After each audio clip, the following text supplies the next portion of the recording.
got the serious look just like y'all got. That serious, intense look. Because he's trying to find his way. He's trying to figure it out. It's frustrating. I'm trying to listen to God. I got my own flesh and my pulling me here, my own desires, my family, my friends, all these things is distracting me from the truth, and it's difficult to give in, especially when you're young, man.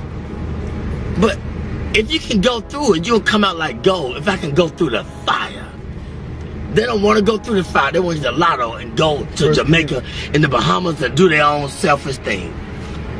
But he said, if you wait till I exalt you, I give you the desires of your heart. But it's difficult to wait because everybody's in a hurry. Technology, it's fast. It's in a hurry. They're angry. They're frustrated. They ain't got time. They're on the cell phone. They want to text message you. Y'all in the same car. You going to text message him. He right there.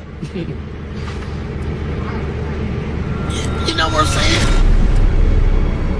Everybody in a hurry. I don't know where they going, but when they get there, oh, they gonna be sorry. The faster you try to get there, that career, that money, and you gonna figure it out that, man, it was the journey. It was not the destination. You was in a hurry to get there, to come up, to be this, to be that. And when you get there, you gonna feel discouraged more than you did before you even started to get there. Cause it was the journey, the people that you didn't stop to talk to like me at check-in. The people at the gas station. You was in a hurry to get there, but it was the journey.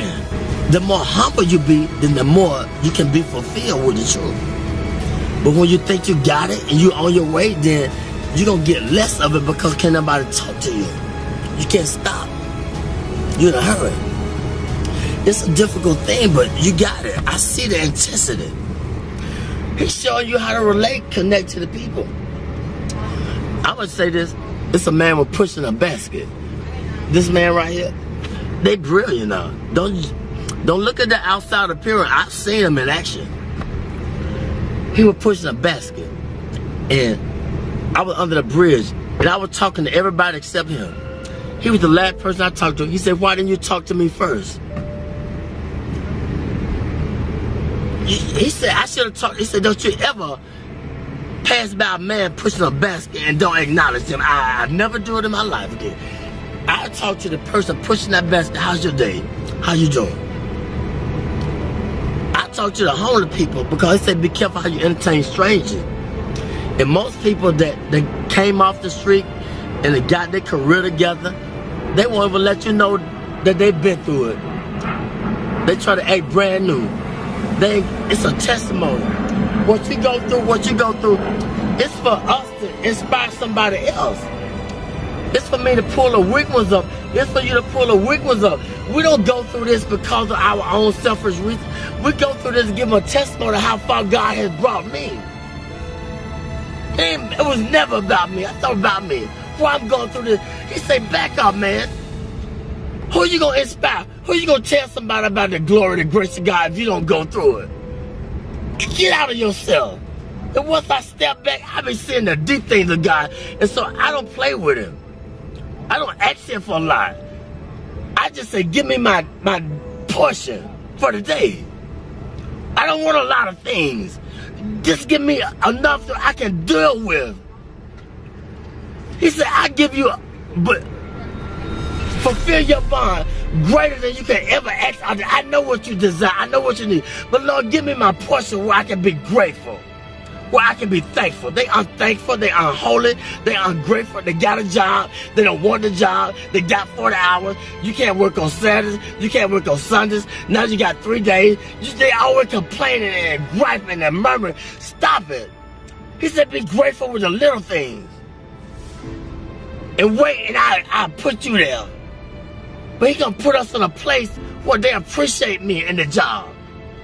Don't nobody take time to let them know why they doing things they doing. And that's the whole purpose of life. Let them know what they doing wrong if you see it. I I always knew I was doing wrong. What about when they showed me long suffering? What about when they forgave me, but I can't forgive him? He made a promise. I made a promise. I didn't fulfill it. They didn't go off on me. Well, I got to go off on him because he didn't fulfill his commitment. That's wrong. You got to teach. They don't know. The only God they know is through you, through your experience. They don't know about church because you can't go to church because it's a business. And all the church people, it's a clique, it's a club. And they done forgot about God. It's a business. Look here. It's just the world. Ain't nobody being bold and talking about God because don't pray in school, take the prayer out of school, all these things. It's the world. We're getting in a time where God is not popular no more. And if you talk about it, I don't believe in Jesus. I don't believe in God. I believe in this. I don't care what you believe in. Let my spirit speak for me. Let my action. But it was a time when I was just a hearer and not a doer. But it got to balance out. You got to go through the fire in order to be a doer too. You're going to be a hearer, then you're going to be a doer. But don't let people throw you off your journey. You can't beat nothing. It's between your relationship with God. They can't understand you all the time because you're trying to figure out your way. I'm trying to figure out my way. I can't prove nothing to them all the time. I don't need them to figure me out. All I got to do is just be patient and do what was in my ability, my boundary. I don't need to outstep my boundaries. I ain't got to prove nothing to you. You didn't feel me? No, you can't gonna feel me. I can't put the expectation on you. I don't always feel me, understand me. So that's wrong. Be humble.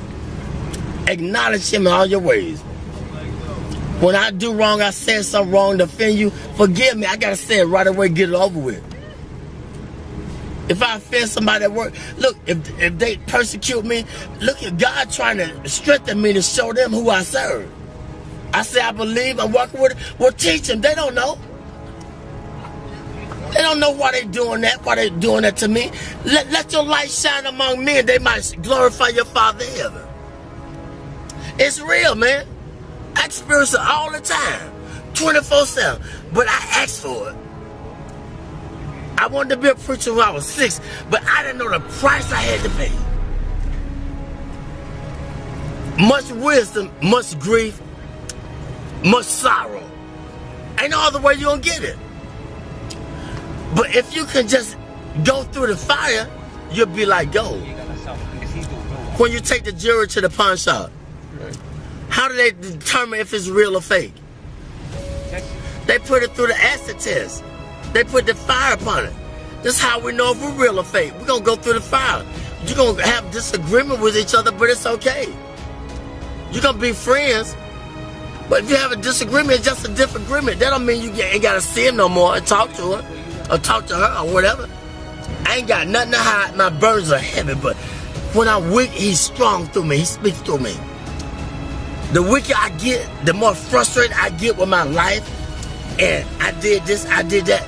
Then the more he speaks through me, the more he takes control of me. That's just where he wants you at. Get frustrated. That's when he gonna speak through you.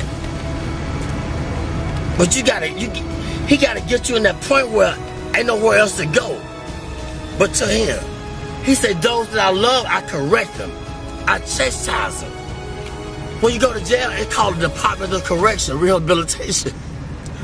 But we get mad at the correction. He said, if I didn't love you, I would correct you. He could have took our life. Amen? Amen. He could take the life. But he corrected me. I just thank God for y'all. But this is what Solomon asked. Solomon was the wisest man that lived. He had everything that man could desire. But one thing God said, leave the foreign women alone. But he couldn't understand why he had a desire for the foreign women. But see, the Lord knew that they were going to turn his heart against him. They were going to make him idol worship and build a God. But he didn't understand it. And I'm going to say this, the preacher, he searched the world out. He said, I want to know the basis behind wisdom and knowledge and understanding and foolishness. See, you can't know wisdom and knowledge and should be a fool, but we don't want to be foolish. That's the only way you're going to get it. You got to be a fool first. How you going to know a fool when you see a fool? How you going to know foolishness if you haven't been foolish?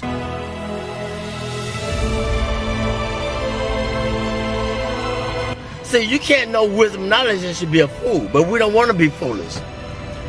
That's the only way you're going to get it. You got to be a fool first. How you going to know a fool when you see a fool? How you going to know foolishness if you haven't been foolish? Foolishness, it comes with, it's painful. Because we think we all of that. We got a lot of abilities. We can create. We can be inventors, but we're limited. If I understand that I'm limited, then that's when God takes control and gives me the wisdom that I desire. Humility. Be humble. If you don't understand your purpose, ask God. But ask Him in sincerity. What's my purpose, God? Did you ever ask that question? What's my purpose? Why I'm here? What am I meant to do? But sometimes He can't tell us all at once. It might be too much.